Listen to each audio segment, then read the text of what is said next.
आज हम बात करने वाले हैं केमिस्ट्री का चैप्टर, जिसमें केमिस्ट्री का नेक्स्ट टॉपिक है आपका balance and unbalance chemical equation. तो पहले हम बात करते हैं बैलेंस केमिकल इक्वेशन क्या होती है। तो बैलेंस केमिकल इक्वेशन दोस्तों एक ऐसी इक्वेशन होती है जिसमें किसी भी केमिकल इक्वेशन में आया हुआ कोई प्रोडक्ट और रिएक्टेंट में प्रेजेंट एलिमेंट के एटम्स के नंबर इक्वल होते हैं। लेफ्ट हैंड साइड और राइट हैंड साइड में जो एलिमेंट के एटम होते हैं उनके जो एटम्स होते हैं उनके नंबर इक्वल होते हैं, दोनों साइडेड आर इक्वल।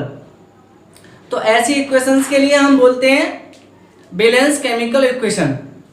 तो दोस्तों मैं आपको बताऊं, हिंदी में इसको बोलते हैं संतुलित रासायनिक समीकरण। संतुलित रासायनिक समीकरण क्या होता है दोस्तों? एक ऐसी रासायनिक समीकरण जिसमें किसी भी तत्व के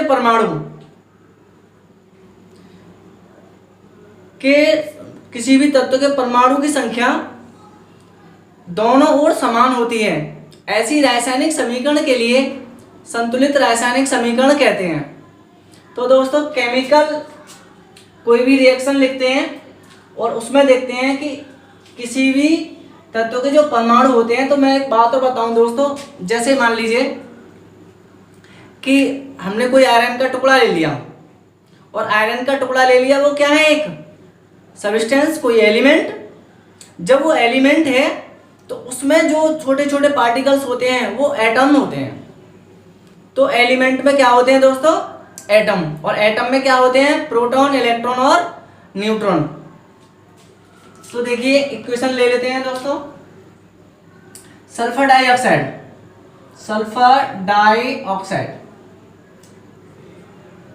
रिएक्ट विद ऑक्सीजन गैस। तो दोस्तों बनती है आपकी सल्फर ट्राइऑक्साइड। अब ये इक्वेशन है आपकी अनबैलेंस। क्यों? क्योंकि ऑक्सीजन के मॉलिक्यूल्स इधर कितने हैं? 2 और 2 4, और इधर कितने हैं दोस्तों ऑक्सीजन के? 3। तो आप ऑलवेज ऐसा किया करें कि यदि लेफ्ट हैंड में अदरवाइज राइट हैंड में अगर आपके जो नंबर हैं वो ऑड नंबर हैं, मीन्स विषम नंबर हैं, 2 से डिवाइड नहीं होते, तो पहले तो आप उसको करिए 2 से मल्टीप्लाई करिए।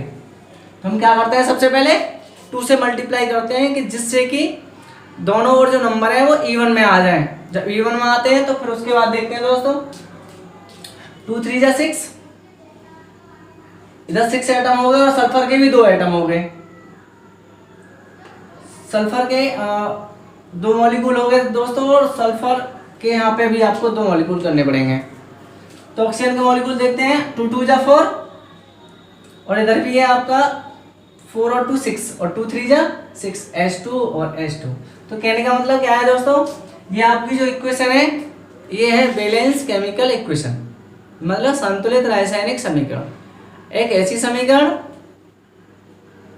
जिसके राइट हैंड में और लेफ्ट हैंड में एटम्स इक्वल होते हैं, ऐसी इक्वेशन को आप बैलेंस केमिकल इक्वेशन कहते हैं। और कोई एग्जांपल देख लीजिए, H2 + O2 एरो H2O। तो देखो इसके साथ साथ ही आप बैलेंस करना भी सीख जाएंगे। तो और नंबर में क्या है? ऑक्सीजन, तो इवन में बना लीजिए। होगी दोस्तों ये बैलेंस केमिकल इक्वेशन के ये दोनों एग्जांपल हो गए। और भी बहुत सारे एग्जांपल हैं, तो आप 1-2 एग्जांपल और देख लें जिससे कि आप ऐसे डेफिनेशन के लिए ना भूलें।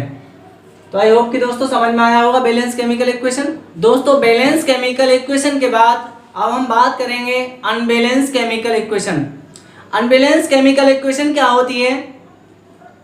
किसी भी केमिकल इक्वेशन में किसी भी एलिमेंट में प्रेजेंट एटम्स के number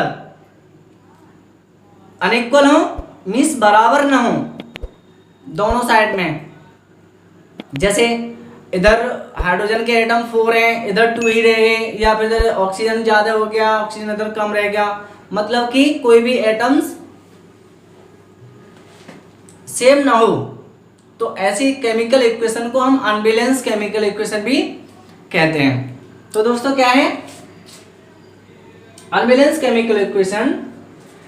is one in which the numbers of atoms of the element. किसी भी एलिमेंट का जो एटम है वो दोनों साइड कैसा होना चाहिए, आर नॉट सेम, मतलब कि दोनों ओर समान नहीं होना चाहिए।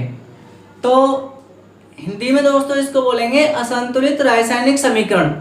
असंतुलित रासायनिक समीकरण वह रासायनिक समीकरण जिसमें कि तत्वों में उपस्थित परमाणुओं के नंबर दोनों ओर बराबर नहीं होते हैं, ऐसे समीकरण को हम असंतुलित रासायनिक समीकरण कहते हैं। तो दोस्तों मैं आशा करता हूं कि हिंदी में भी आपको प्रॉब्लम नहीं आती हो। अगर आती है तो आप पर्सनली आप लिख सकते हैं कमेंट बॉक्स में, तो मैं पर्सनली आपको हिंदी में भी वीडियो दूंगा। तो आप कोशिश करें कि मिक्स आए, क्योंकि आगे ना आपको बीएससी जब करेंगे, आगे की जब पढ़ाई आप करेंगे तो आपको बहुत सारी चीज़ें इंग्लिश में देखनी पड़ेंगी। तो थोड़ी थोड़ी हैबिट भी आप डालिए, लेकिन लिखने और पढ़ने की हिंदी में ही रहने दीजिए। थोड़ी सी हैबिट चेंज करने की कोशिश करिए दोस्तों। तो देखिए जैसे H2 + O2, ये है आपका H2O। तो इधर देखते हैं ऑक्सीजन के कितने मॉलिक्यूल हैं, 2, और इधर कितना है दोस्तों, 1। आपको अनबैलेंस ही रहने देना है ना, इसलिए हमें दिखाना है कि ये इक्वेशन आपकी अनबैलेंस केमिकल इक्वेशन है। ओके, और भी बहुत सारे एग्जाम्पल हैं, जैसे मैं बताऊं आपको,